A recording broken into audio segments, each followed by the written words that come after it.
Minha família me ignorou de propósito por 8 anos. Eu ligava, mandava presentes. Eles nunca. Cansei. Mudei de nome, vendi a casa, troquei o número, sumi. 6 meses depois, eles me acharam. Amanhã em Rockford começava da mesma forma que todas as outras 583 dias anteriores. Às 6 da manhã, o despertador tocava. Banho, chá preto sem açúcar, uniforme de médica. Sem exceções. Sem surpresas. Era assim que eu gostava. O meu loft acima do banco de sangue do hospital parecia uma sala de cirurgia. Paredes brancas, poucos móveis, sem fotografias ou bugigangas sentimentais. Eu não criava aconchego, eu criava um espaço funcional para existir. A diferença é fundamental. Antes do trabalho, entrei na loja de materiais de construção na esquina. Precisava comprar uma lâmpada nova para o banheiro e algumas outras coisinhas. Perto do caixa estava Garrett Lowe, com seu macacão de trabalho e um rolo de fio nas mãos. O eletricista que estava a consertar a fiação da minha casa há 3 semanas. Conhecemos-nos há 3 meses, quando ajudei o seu colega com uma queimadura de 2º grau. O idiota agarrou um fio quente com as mãos nuas. Steph, ele acenou com a cabeça. Finalmente decidiu pintar as paredes? Olhei para o balde de tinta branca na cesta dele e sorri ironicamente. Estou a tentar criar a ilusão de aconchego nesta caixa de betão. Garrett riu, sinceramente, sem falsidade. Se precisar de ajuda com a fiação, é só dizer. Não quero que você se queime junto com o seu aconchego. Obrigada. Por enquanto, está tudo bem. Nós nos separamos. Uma conversa normal e breve entre 2 conhecidos. Nada mais. Era assim que eu gostava, a uma distância segura, onde ninguém faz perguntas desnecessárias nem espera respostas. O hospital me recebeu com o cheiro habitual de desinfetante e o zumbido de vozes no corredor. Entrei no meu consultório, joguei a bolsa sobre uma cadeira e comecei a organizar a correspondência da manhã. A rotina de sempre. Exames, consultas, encaminhamentos. Então, alguém bateu à porta do consultório. Entre, disse eu sem tirar os olhos dos papéis. À porta estava um homem de cerca de 45 anos, com um casaco escuro e calças de ganga. O rosto cansado, os olhos atentos. Assim são as pessoas que viram demasiada sujeira alheia e deixaram de se surpreender com qualquer coisa. Stephanie Bloom? Perguntou ele, entrando sem ser convidado. Sim. É parente de algum dos pacientes? Ele tirou um envelope do bolso e estendeu-mo. Antes era Adelaide Grace Glenn. Fui encarregado de lhe entregar isto pessoalmente. Fiquei paralisada. O nome antigo soou como um golpe no estômago. Ninguém o conhecia aqui. Ninguém deveria saber. Quem é você e por que sabe o meu nome antigo? Perguntei friamente, sem pegar o envelope. O homem sentou-se na cadeira à minha frente, sem esperar permissão. Leon Crosby, Detective Particular. Há alguns meses fui contratado por Mark Glenn para encontrá-la. Ele pediu para encontrar a filha, mesmo que ele próprio não vivesse para ver esse momento. Pausa. Ele não viveu. Morreu há 3 semanas. A sua mãe, Lídia, está em coma há 3 meses, após um acidente vascular cerebral. O advogado encarregou-me de lhe entregar este envelope quando a encontrasse. Peguei no envelope. Os meus dedos não tremiam. Eu não deixei.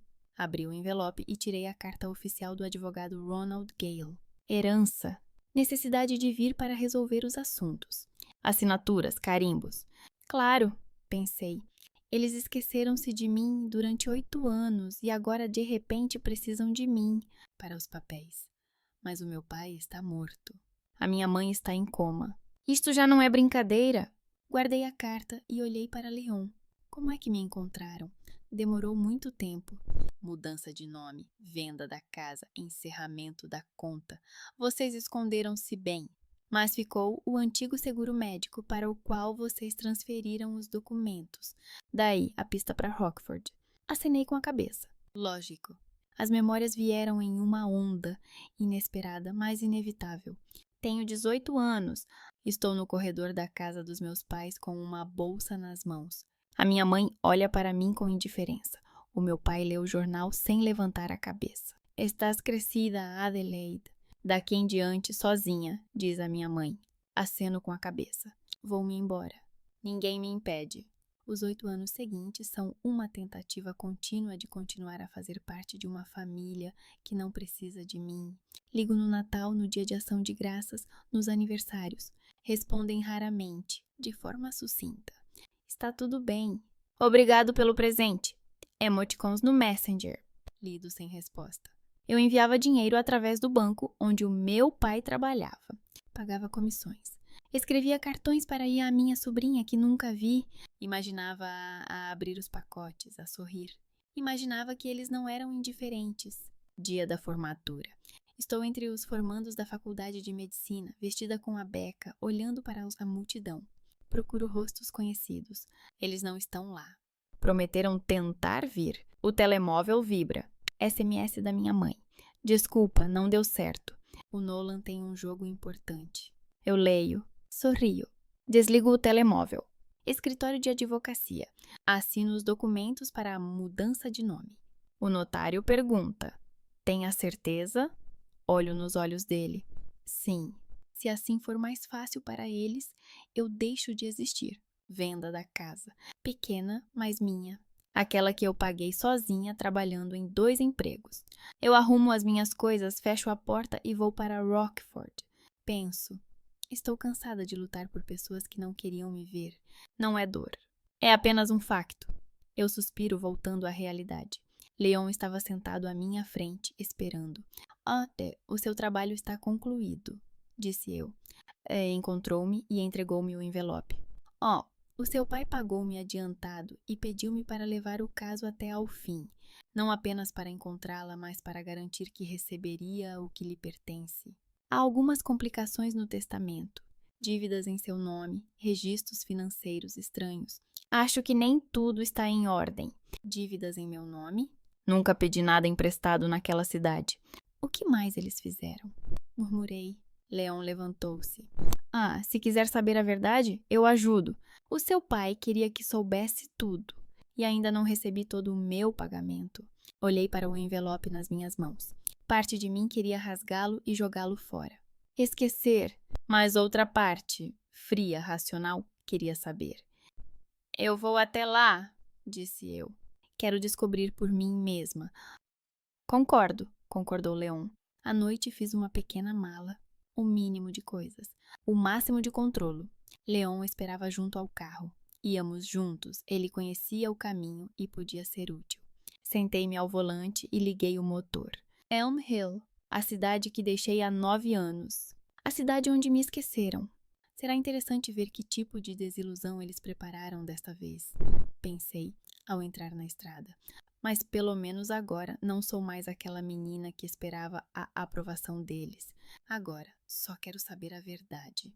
E essa verdade, como logo descobrirei, será muito maior do que eu poderia imaginar. Elm Hill me recebeu como se eu nunca tivesse partido. As mesmas placas, o mesmo ritmo sonolento da vida provinciana, onde todos conhecem todos e as notícias se espalham mais rápido do que a internet. Leon e eu ficamos num motel à beira da estrada, nos arredores da cidade. Um edifício de 2 andares, com uma placa descascada que dizia Pine Serenity. Ironia. Encontramo-nos depois da sua conversa com o advogado, disse Leon, pegando na chave do seu quarto. Se algo der errado, ligue. Eu acenei com a cabeça. Até agora, tudo estava a correr muito bem para confiar. Antes do encontro com Ronald Gale, eu precisava comer alguma coisa. A última refeição normal tinha sido na noite anterior. Entrei numa mercearia na rua principal. A mesma mercearia onde, quando era adolescente, comprava chocolates depois da escola. Ao balcão estava a senhora. Teller, uma mulher gorda com um sorriso eterno e cabelos grisalhos encaracolados. Ela já me tinha visto centenas de vezes. Sabia o meu nome. Conhecia a minha família. Bom dia, querida. Ela sorriu calorosamente enquanto registrava as minhas compras. É a primeira vez que vem à nossa cidade? Fiquei parada por um momento. Sim, respondi, observando o rosto dela. Nenhum sobressalto. Nenhum reconhecimento. É um lugar bonito, tranquilo. Se precisar de alguma coisa, é só pedir. Conheço toda a gente aqui. Ah, obrigada. Peguei o saco e saí. Parei na rua, olhando para o meu reflexo na vitrine. Cabelo castanho escuro em vez de loiro claro. Silhueta esguia em vez da antiga corpulência. Sem óculos. Bem, já se passaram 9 anos, pensei. Ou sou tão inesquecível que me esqueceram instantaneamente. O escritório de Ronald Gale ficava acima da agência do banco local. Ironia do destino, considerando que era através desse banco que eu enviava dinheiro para a minha família há anos. Subi as escadas e bati na porta com a placa Escritório de Advocacia Gale e Parceiros. Mas entre, disse uma voz masculina calma. Ronald Gale era um homem grisalho e magro com cerca de 60 anos, vestindo um fato antiquado e óculos de armação fina. Ele levantou-se da mesa e estendeu a mão. Ronald Gale. Você deve ser a senhora. Bloom. Stephanie Bloom, acenei com a cabeça, apertando a mão dele. Vim tratar dos assuntos relacionados com a herança de Mark Glenn. Ele apontou para a tocadeira em frente. Sentei-me, tirei da bolsa o passaporte, a certidão de mudança de nome e os documentos antigos de Adelaide Grace Glenn. Coloquei-os sobre a mesa. Ronald pegou nos documentos e começou a verificá-los. Olhou para a foto no passaporte antigo, uma rapariga gordinha, de cabelos claros e óculos. Depois olhou para mim. De novo para a foto. As suas sobrancelhas levantaram-se lentamente. Meu Deus, murmurou ele. Mudou tanto. Se não fossem os documentos, nunca acreditaria.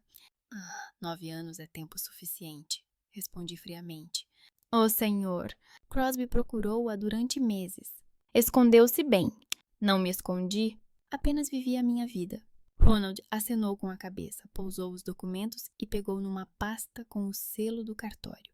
O seu pai deixou um testamento? Tenho a obrigação de lê-lo pessoalmente para si. Ele abriu a pasta e começou a ler num tom formal. A parte na casa da família, 15%. Vários depósitos bancários, num total de cerca de $30.000. Nada mal para alguém que me considerava morta.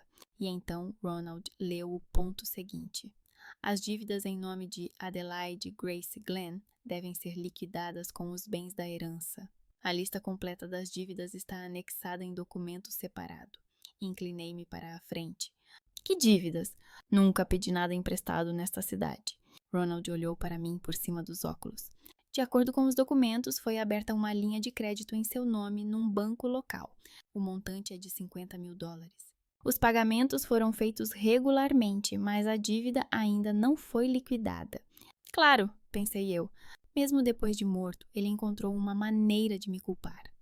Eu não solicitei nenhum empréstimo, disse eu com firmeza. Eu entendo. Mas legalmente os documentos estão em seu nome. Seu pai, ao que parece, também só soube disso antes de morrer.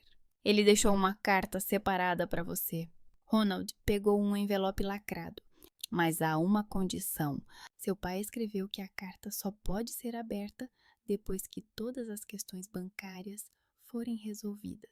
Ele não queria que você assumisse a responsabilidade antes de descobrir a verdade. Ele olhou nos meus olhos. Há algo errado aqui, senhora Bloom. O seu pai claramente queria que você descobrisse por conta própria primeiro. Como executor do testamento, sou obrigado a ajudá-la nisso. Peguei o envelope e o virei nas mãos. Papel pesado, selo cuidadoso, as últimas palavras do meu pai, escondidas por uma condição. Obrigada, senhor Gale. Eu vou descobrir. Saindo do escritório, senti um plano se formando na minha cabeça. Alguém usou o meu nome. Alguém fez um empréstimo sem pedir permissão. E essa pessoa provavelmente ainda está aqui. Eu caminhava pela rua principal de Elm Hill, olhando para os edifícios familiares. A antiga escola onde eu estudei. O parque onde Nolan treinava com o time de beisebol. Tudo tão familiar e ao mesmo tempo tão estranho. Perto do estádio da escola, vi um homem de cerca de 50 anos vestindo um fato desportivo.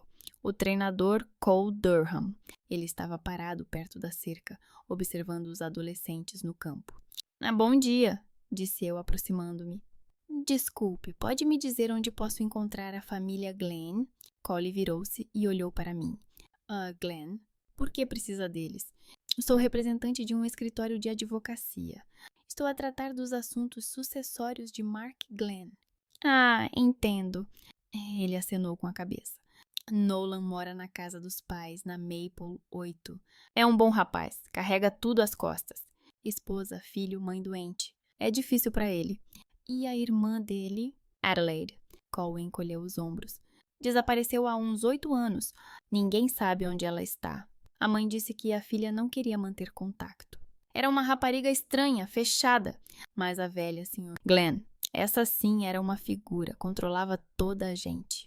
Ele olhou-me diretamente nos olhos. Não me reconheceu. Eu estava a meio metro de uma pessoa que já me tinha visto dezenas de vezes.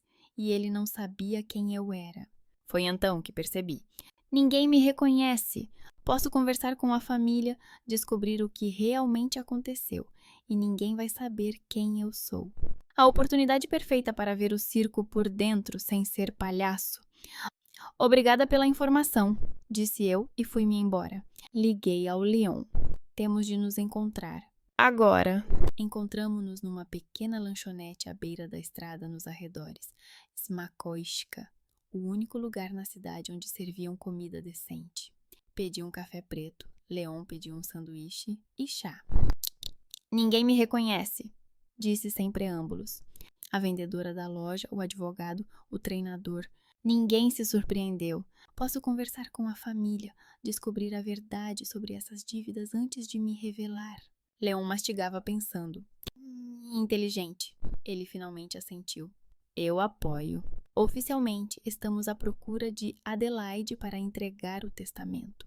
Na verdade, estamos a desvendar o caso.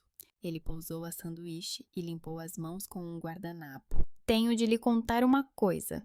O seu pai contratou-me quando soube do cancro. Deram-lhe no máximo 1 ano de vida.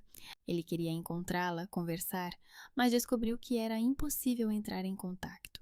O número antigo estava desativado, o endereço inválido, nenhum vestígio. Leon pegou o bloco de notas e folheou algumas páginas. Ele me pediu para perguntar às pessoas que a conheciam. Fui à sua faculdade, aos dormitórios onde morava, aos seus primeiros empregos.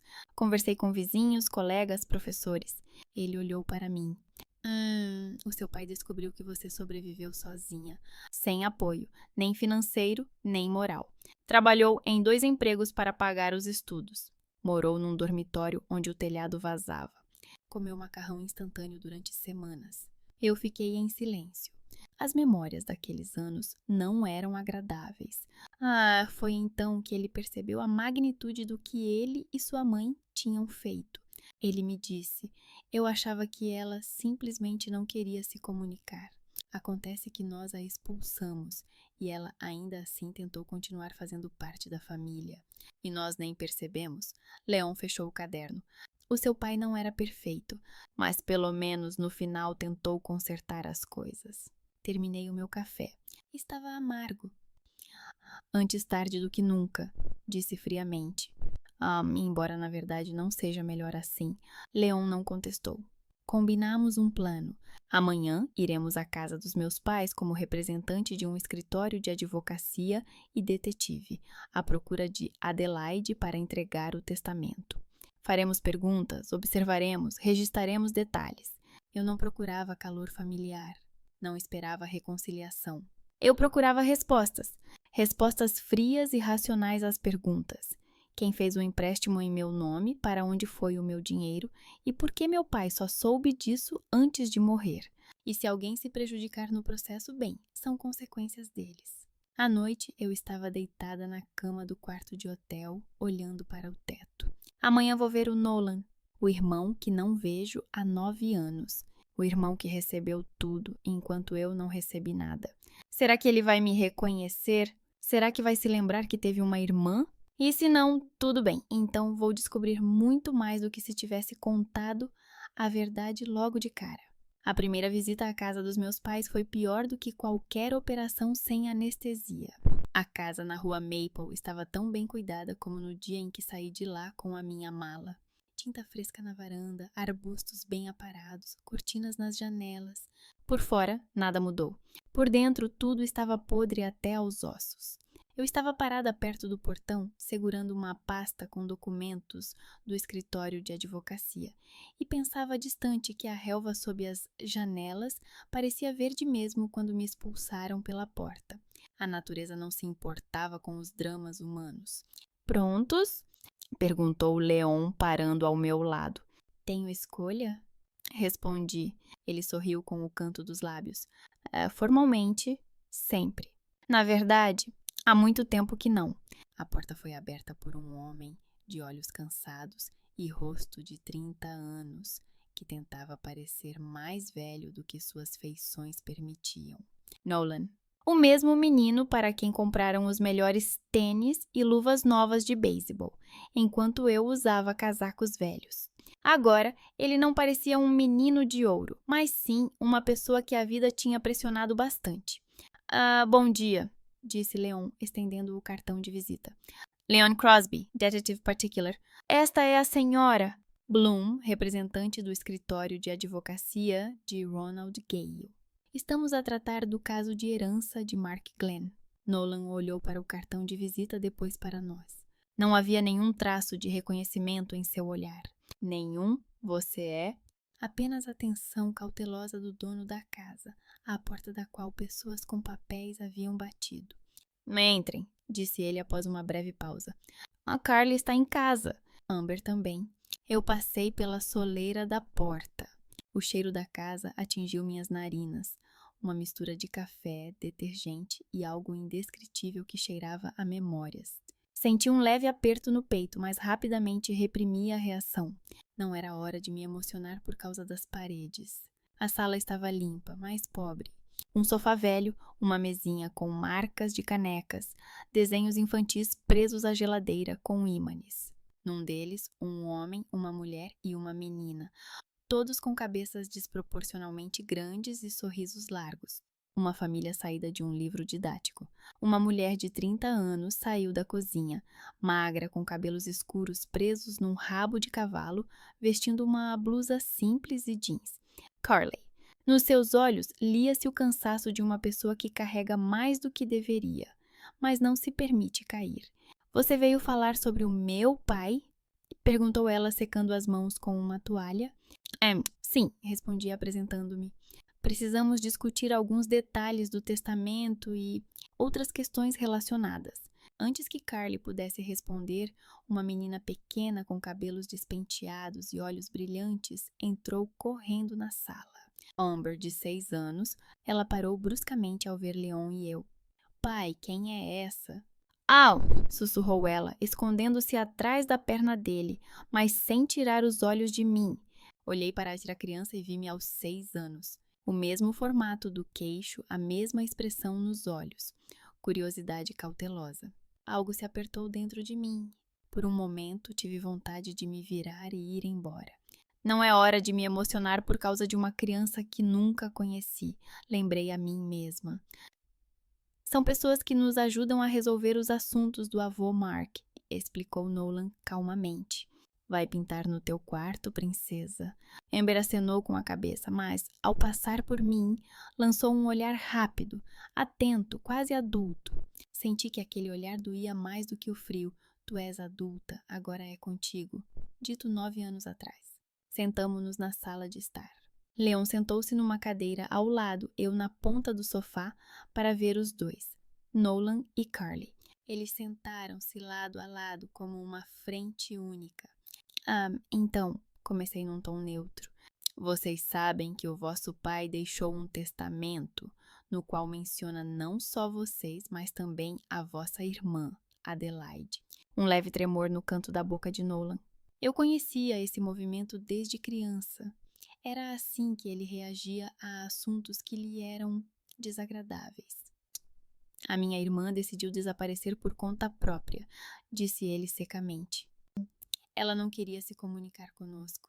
A minha mãe dizia que há muito tempo não queria ter nada a ver conosco. Curioso. A versão "a vítima é a culpada" em sua forma mais pura. Você já tentou encontrá-la por conta própria? Perguntei. Eu? Nolan ergueu as sobrancelhas, surpreendido. Eu tinha 19 anos. Depois veio a faculdade, o trabalho. Amber nasceu, a mãe adoeceu. A vida não para porque alguém se ofendeu e desapareceu. Carly colocou cuidadosamente a mão no joelho dele, um gesto de tranquilização. Eu nunca a vi, disse ela. Quando eu e Nolan nos casamos, Adelaide já não estava mais lá. Lydia disse que a filha nem mesmo veio ao casamento, embora tivesse sido convidada. Convidada? Curioso, com que carta? Aquela que eu nunca recebi, respondeu uma voz interior. A sua mãe disse que Adelaide às vezes enviava presentes? Dinheiro? Perguntei calmamente. Ela dizia que a filha raramente enviava alguma coisa. Nolan encolheu os ombros. Pessoalmente, eu nunca vi nada. Nenhuma carta, nenhum pacote. A mãe sempre cuidou das finanças. Se havia alguma coisa, passava por ela. Portanto, a versão oficial. A irmã traidora que se foi e se esqueceu, e a família. Pobres mártires que ficaram sem explicações. Eu registrava cada detalhe, entonações, comentários, olhares. O testamento menciona uma linha de crédito aberta em nome da sua irmã. Você sabe alguma coisa sobre isso? Perguntei. Não, respondeu Nolan. Só fiquei a saber do crédito depois da morte do meu pai, pelo senhor Gale. Ele disse que havia algumas dívidas em nome de Adelaide que precisavam de ser pagas. Isso foi o suficiente para mim. Amber espreitou do corredor, ouvindo atentamente. Carly percebeu, lançou-lhe um olhar. Aquele que significava volta para o teu quarto. A menina desapareceu. Mas precisamos de rever novamente todos os documentos financeiros, disse Leon com voz calma. Com a sua permissão, é claro. Carly suspirou. Se isso ajudar a encerrar este caso, levem todas as pastas. Elas estão no escritório. O Mark sempre guardava tudo lá. Não entendo nada disso. Nolan acenou com a cabeça relutante. O importante é que isso não nos prejudique. Eu já tenho 2 empregos, minha mãe no centro, contas. A lista era familiar. Uma pessoa que está se afogando sempre vê apenas a sua água. Combinamos a próxima visita para esclarecer os detalhes e fomos embora. Leon levou cópias de alguns documentos que Carly tirou da mesa do pai. Recibos antigos, extratos bancários. Quando a porta se fechou atrás de nós, respirei como se tivesse prendido a respiração todo esse tempo. Bem, disse Leon. O que você acha, doutora? Acho que todos aqui se agarram à sua versão como se fosse uma tábua de salvação, respondi. E todas essas versões, de forma estranha, os isentam de responsabilidade. Passamos a noite a analisar os papéis no quarto do motel. Leon espalhou as cópias sobre a mesa, eu sentei-me em frente com o meu portátil, inserindo os números na tabela. Veja, Leon bateu com o dedo num dos documentos. Na linha de crédito em nome de Adelaide Grace Glenn. Data de abertura. 7 anos atrás.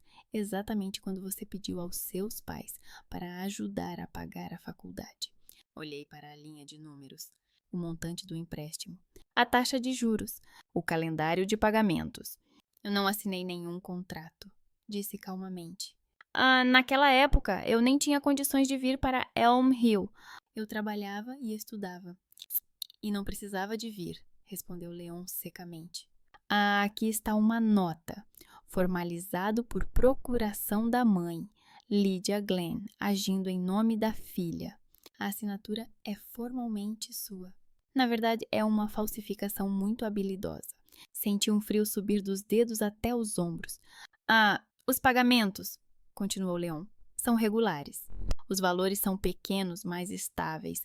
E aqui está o interessante. Eles coincidem quase totalmente com as transferências que você fez através do banco nos últimos anos. Você enviou dinheiro para a família e eles foram usados para pagar um empréstimo feito em seu nome.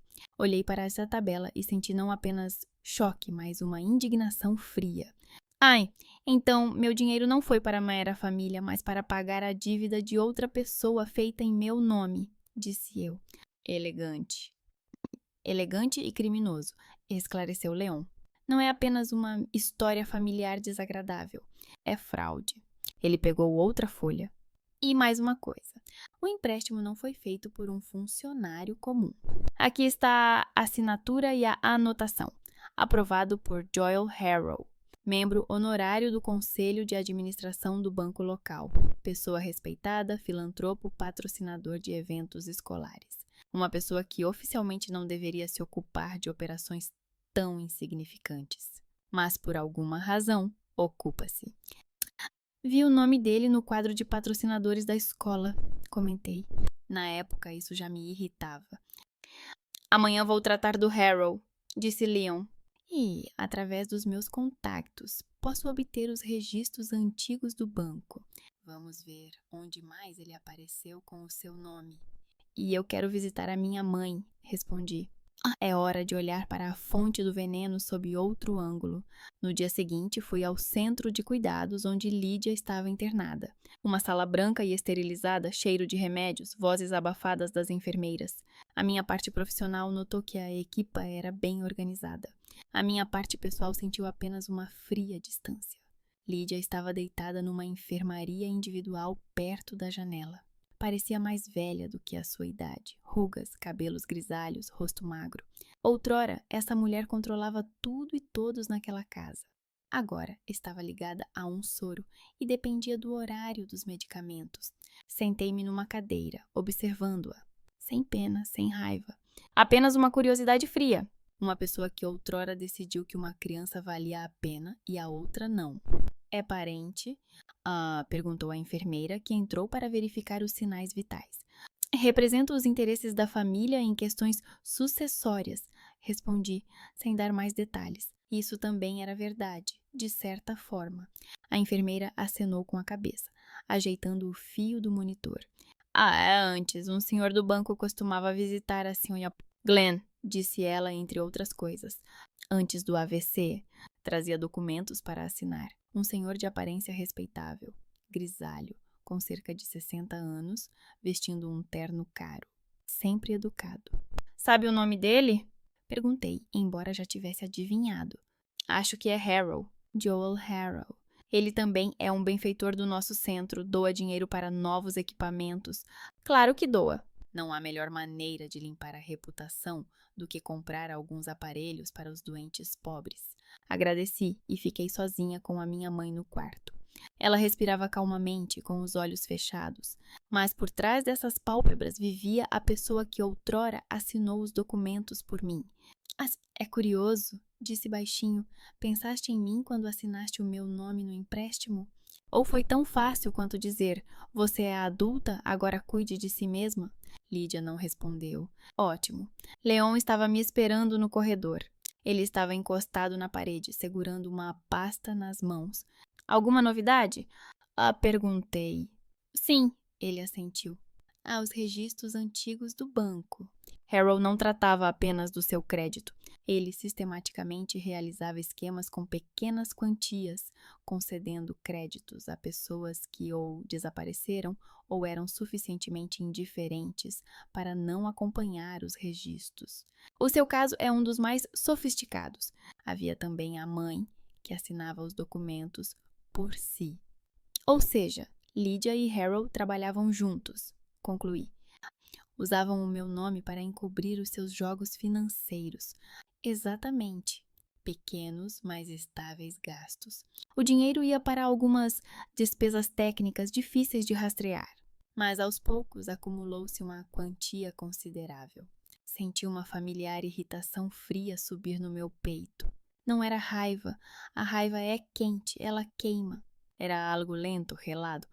Pais perfeitos, disse eu. Com uma mão, expulsaram a criança de casa. Com a outra, usaram o nome dela como um caixote do lixo para suas dívidas. Não se esqueça de adicionar Harrow a essa lista, observou Leon. Ele não é apenas o homem do banco.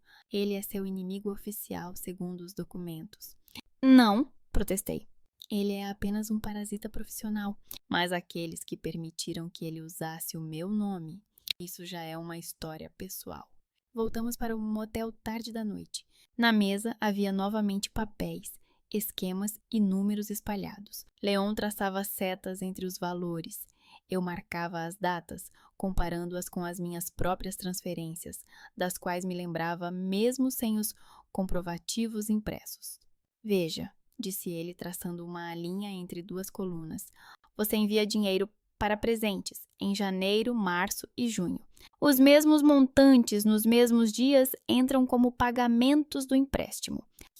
Ou seja, disse lentamente, quando pensava que estava a pagar os presentes da minha sobrinha e a ajudar a família, na verdade estava a pagar dívidas das quais nem sequer tinha conhecimento.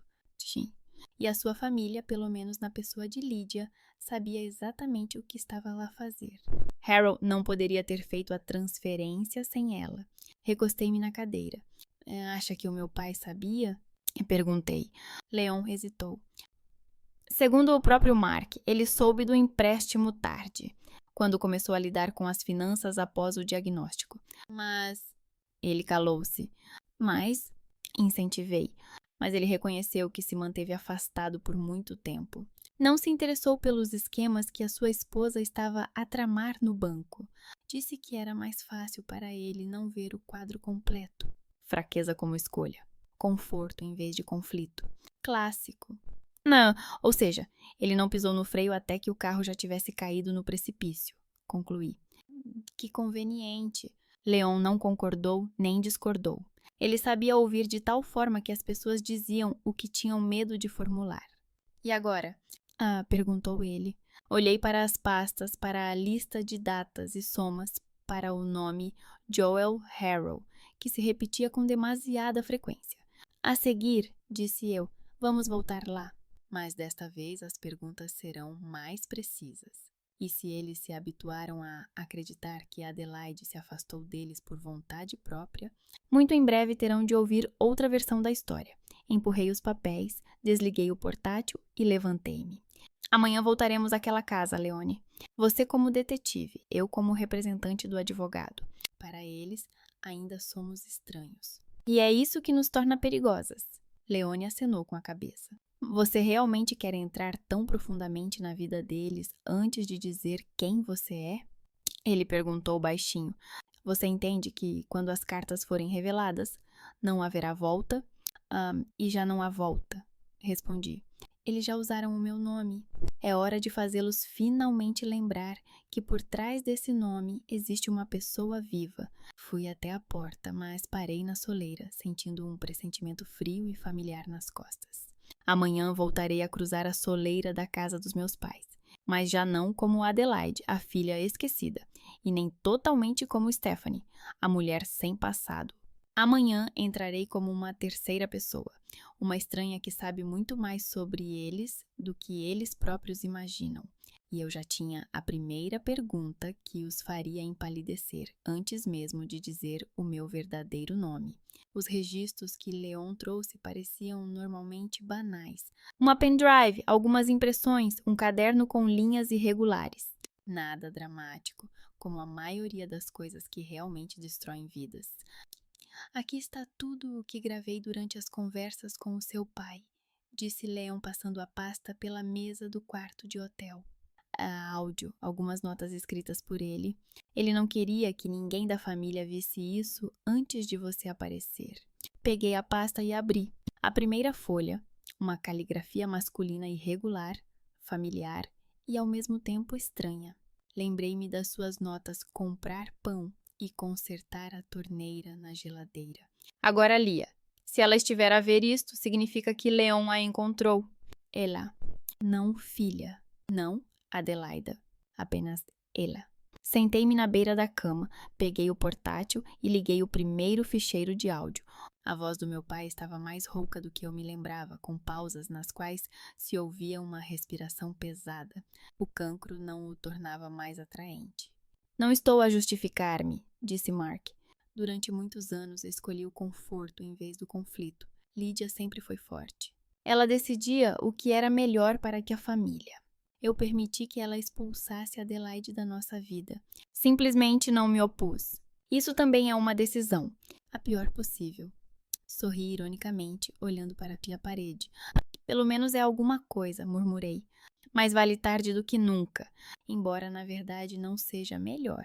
Mais adiante na gravação, a voz de Mark ficava mais trêmula.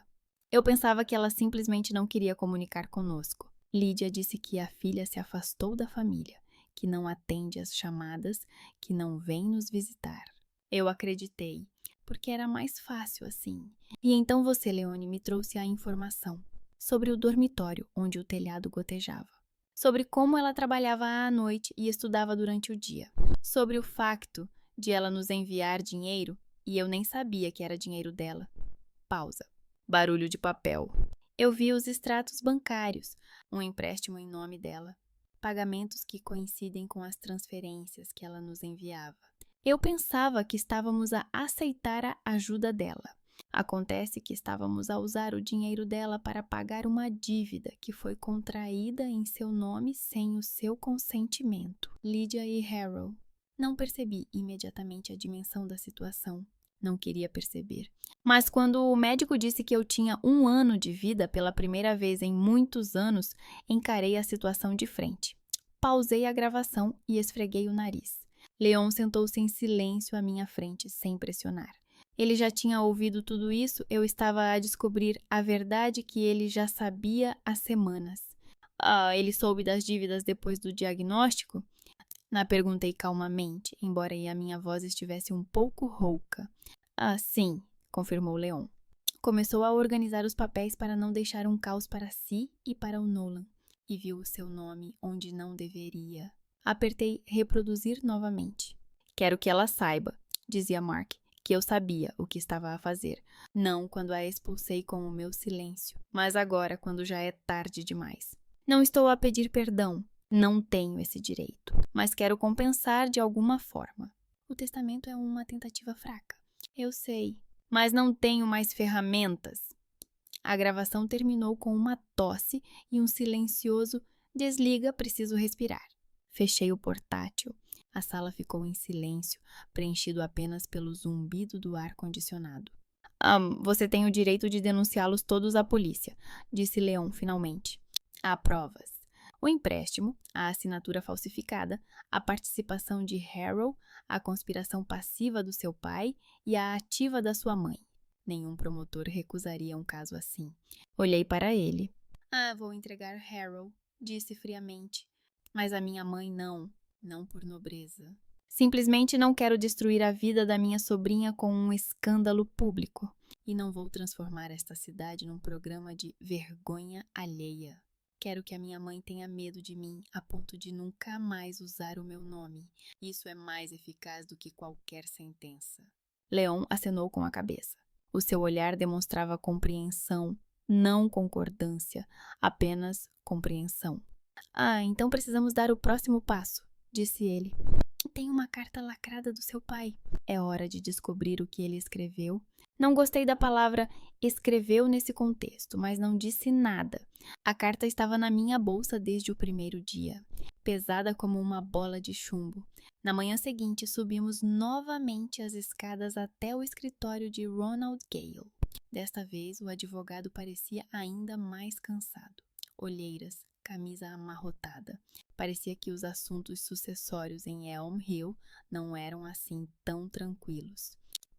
Menina Bloom, cumprimentou ele, levantando-se. Sr. Crosby, em que posso ajudar? Coloquei o envelope sobre a mesa. Quero abrir a carta do meu pai, disse eu. O senhor conhece a condição que ele impôs. As questões bancárias foram resolvidas na medida do possível, sem informações completas. Descobri que o meu nome foi usado para um empréstimo sem o meu consentimento. Sei da participação de Harold. Acho que cumpri a parte que o meu pai tinha em mente quando escreveu sobre descobrir a verdade.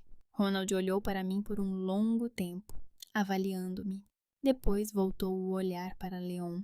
Confirma isso? Perguntou. Sim, disse Leon. A senhora Bloom sabe mais do que alguns gostariam. E isso é apenas o começo. Ronald suspirou, pegou o envelope e examinou atentamente o selo. Isso é uma violação da letra do testamento, mas, na minha opinião, não do espírito, disse ele. Mark queria que vocês não entrassem nessa história às cegas. Vocês certamente não estão cegos. Ele cortou cuidadosamente o envelope com um cortador de papel e retirou várias folhas. Posso ler em voz alta? Perguntou ele.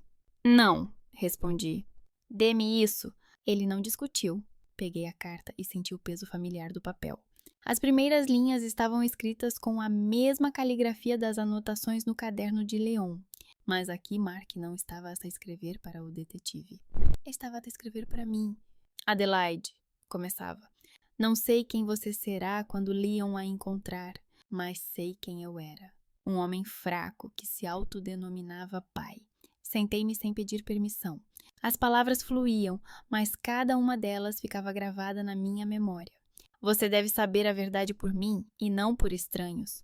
Lydia não engravidou de mim. Você é filha de Joy Harrow. Ele foi um erro dela, pelo qual ela não se arrependeu o suficiente para ir embora. Eu descobri isso antes de tu nasceres. Eu poderia ter ido embora. Poderia ter dito que não aceitaria essa criança. Em vez disso, escolhi o pior. Ficar e fingir que estava tudo bem, sem te aceitar de verdade. Pareceu-me que o ar no escritório ficou mais pesado. Senti Ronald e Leon a olharem para mim, mas não levantei os olhos. Eu não te traí abertamente, escreveu Mark. Simplesmente não te defendi. Quando Lydia dizia que tu eras independente, forte, capaz de te virar sozinha, era mais fácil para mim concordar. Quando ela dizia que Nolan precisava mais de apoio, que ele tinha talento, futuro e que tu, de alguma forma, te virarias, eu concordava. Deixei-a afastar-te da família, pedaço por pedaço. Com silêncio, com indiferença, com desculpas convenientes. As minhas mãos permaneceram imóveis. Era a única coisa de que me podia orgulhar naquele momento. Descobri as dívidas em teu nome quando já era tarde demais. O cancro não me deixava tempo. Revi as nossas contas, porque não queria que o Nolan se afogasse em papéis. E vi o teu nome nos documentos bancários. No início não acreditei. Pensei que tivesses tirado um empréstimo. Então, Leon trouxe-me informações. Transferências que nos enviaste. Recibos do banco. Uma linha de crédito aberta por Lydia e Harrow em teu nome. Depois a caligrafia ficou mais irregular. Em alguns pontos a tinta borrou, como se ele estivesse com pressa, com medo de não dar tempo. Percebi que não a tínhamos simplesmente abandonado. Nós a usamos, mesmo depois de ter ido embora. Você era uma fonte de dinheiro, e mesmo assim, ninguém perguntou como você vivia. Se tinha com que viver. Digo nós porque não me opus a isso. Não foi o pai que deveria ter sido. Deixo-te uma parte da herança, que formalmente deveria ter ido para o Nolan, não porque te amo mais. Não tenho o direito de falar de amor. Faço isso para protegê-lo das consequências legais, caso a verdade sobre as fraudes venha à tona. Se fores à polícia, a culpa deve recair sobre Lydia e Harrow. Nolan não viu muitas coisas porque não queria ver, mas ele não estava envolvido com o dinheiro. Esta é a minha última tentativa de, pelo menos aqui, fazer a coisa certa. Só podes abrir a carta quando souberes o suficiente para não te deixares ser vítima novamente. Eu sei como é fácil assumir essa posição. Tens todo o direito de me odiar, de não responder a esta carta, queimá-la. Mas, se leste até aqui, faz-me um favor. Vive como se o teu valor não dependesse de alguém de nós finalmente ter percebido isso.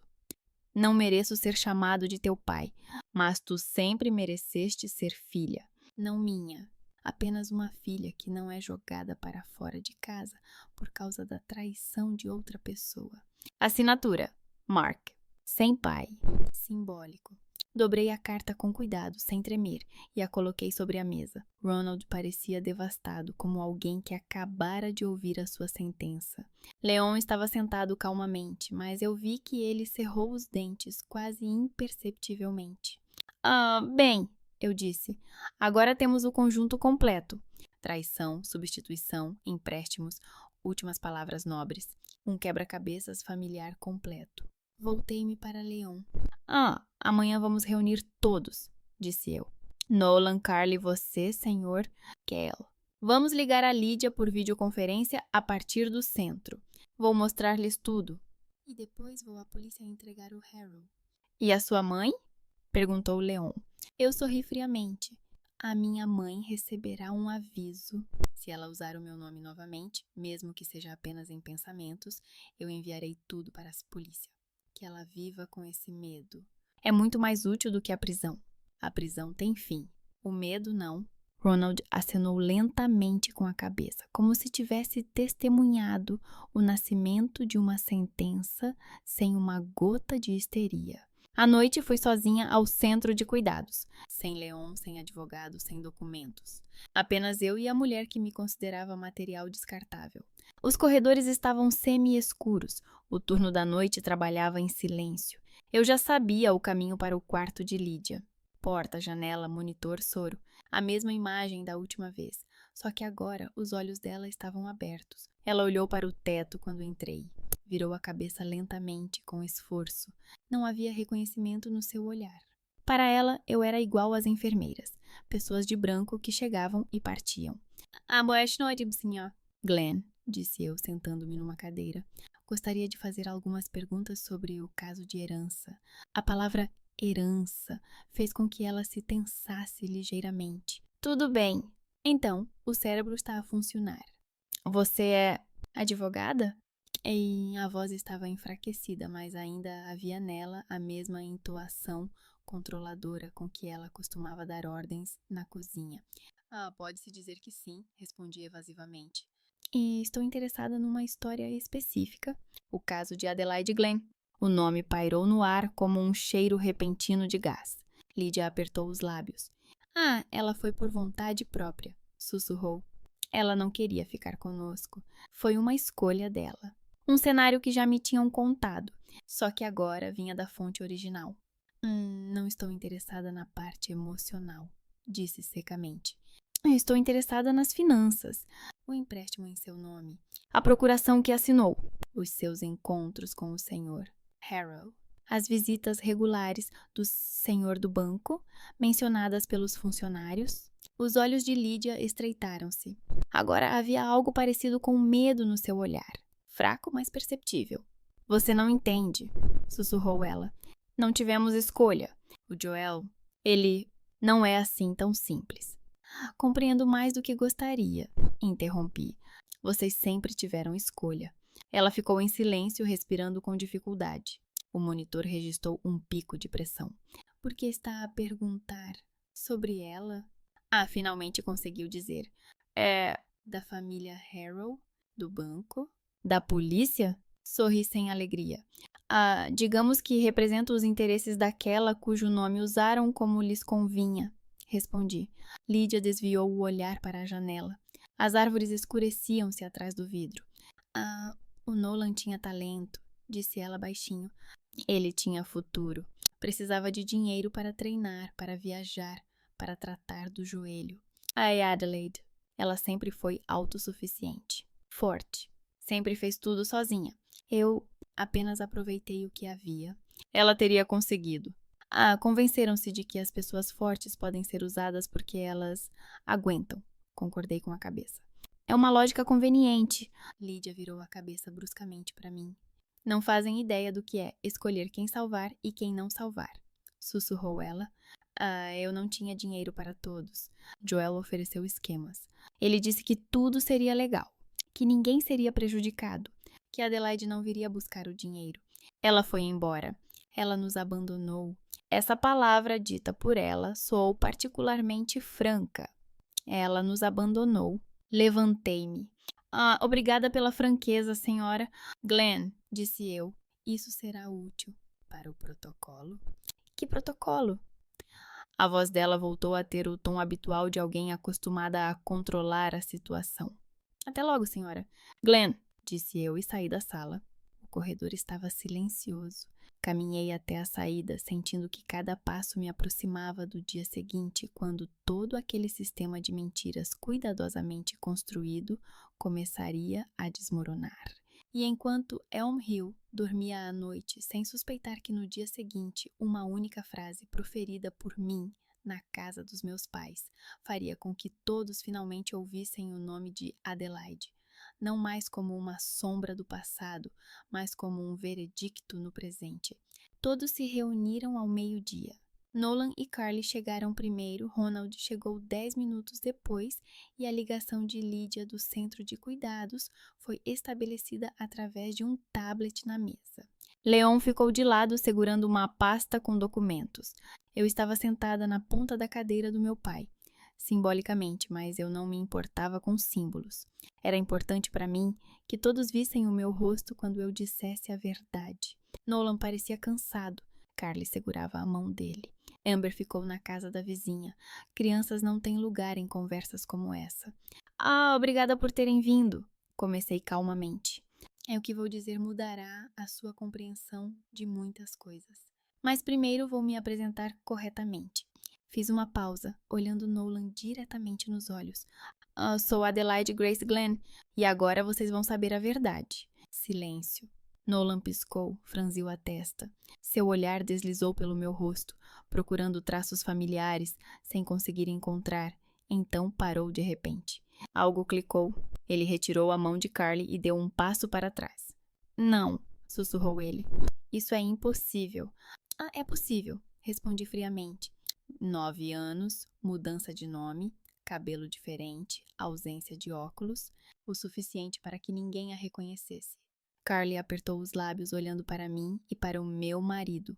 Ronald ficou imóvel, com a expressão de alguém que já há muito tempo suspeitava, mas não queria acreditar. Não o ecrã do tablet. Lydia levantou lentamente a cabeça.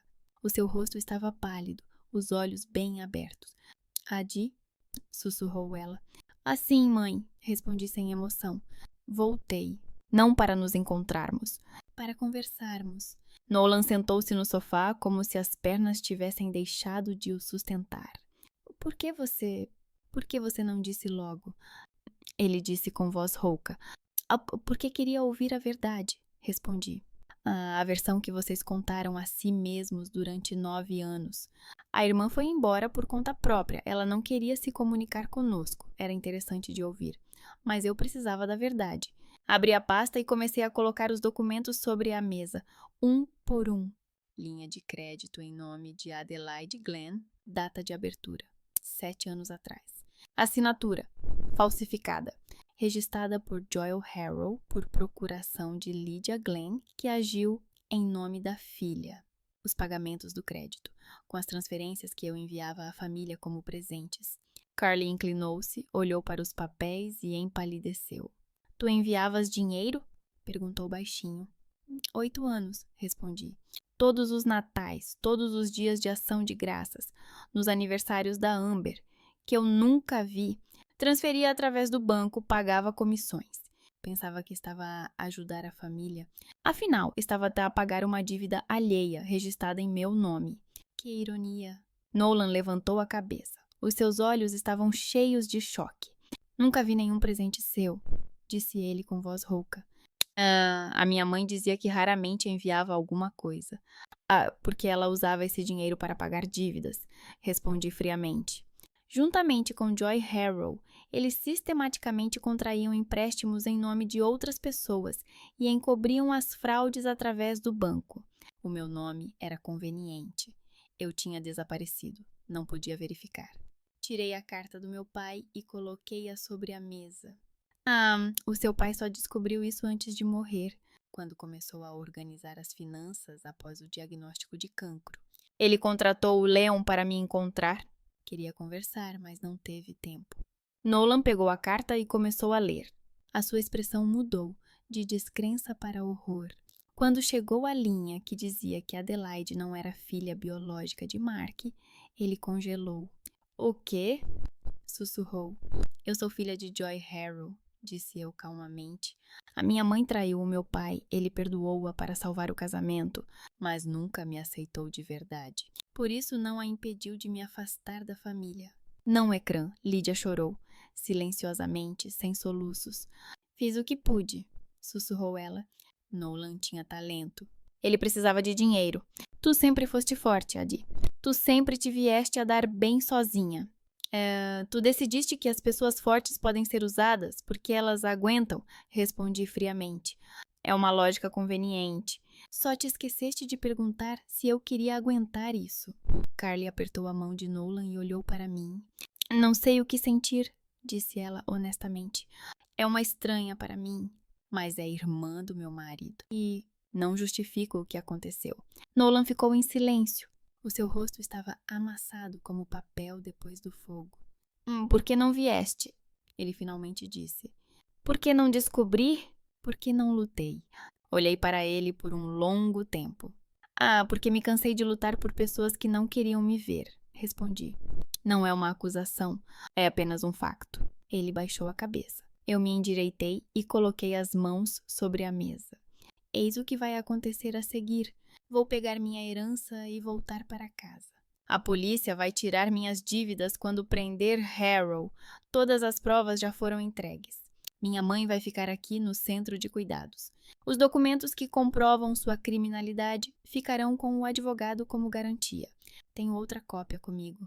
Olhei para o ecrã, onde Lydia estava sentada com o rosto molhado. Se você usar o meu nome mais uma vez para dívidas ou qualquer tipo de fraude, enviarei tudo para a minha polícia.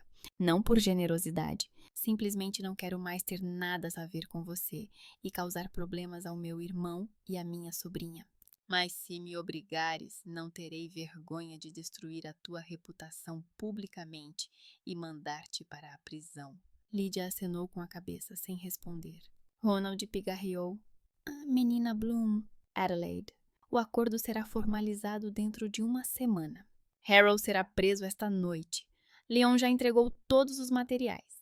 Eu acenei com a cabeça. Algumas horas depois, eu estava sentada no carro, olhando pela janela para Elm Hill, que ficava cada vez mais distante. Leon dirigia em silêncio. Eu não sentia alívio nem triunfo. Apenas uma fria certeza de que a justiça havia sido feita. Os meses passaram lentamente. Nolan ligou 3 semanas depois. Timidamente, brevemente. Como está? Perguntou ele. Normal, respondi. E você? Também. Conversamos por 5 minutos. Foi estranho, mas foi um começo. Carly enviou uma foto de Amber com uma nota. Ela pergunta quando a tia Steph vai chegar. Eu sorri fracamente. De vez em quando, eu ia a Elm Hill. Brincava com Amber, ajudava Carly, levava Nolan para os treinos. Visitava Lydia uma vez a cada poucos meses. Levava coisas, conversávamos sobre o tempo. Uma trégua fria, sem amor e sem perdão. Em Rockford, abri um programa de aconselhamento para adolescentes de famílias problemáticas. Parte da herança do meu pai foi para lá. Não era heroísmo, era uma forma de transformar a dor em algo útil. Garrett encontrou-me perto de casa quando voltei. Finalmente voltaste da tua viagem misteriosa? Brincou ele. Começamos a conversar mais, a beber depois do trabalho. Com o tempo, a amizade transformou-se em algo mais. Ele não era perfeito, apenas honesto, consistente com um humor louco. Eu não me atirei para os braços dele. Apenas me acostumei a estar por perto. E isso era certo. À noite, eu sentava no parapeito da janela, olhando para a cidade. Pensava na família, o lugar da trauma e o lugar para onde você volta não por obrigação, mas porque parte de você está lá. Eu não sou mais Adelaide, a filha esquecida, mas também não sou apenas Stephanie, a mulher sem passado. Sou as duas. E isso é normal. Será que desaparecer é sempre fugir? Será que todas têm o direito de cortar o cordão umbilical familiar e criar um novo? É possível perdoar sem esquecer? Não sei as respostas, mas sei uma coisa. Sobrevivi, e isso é suficiente.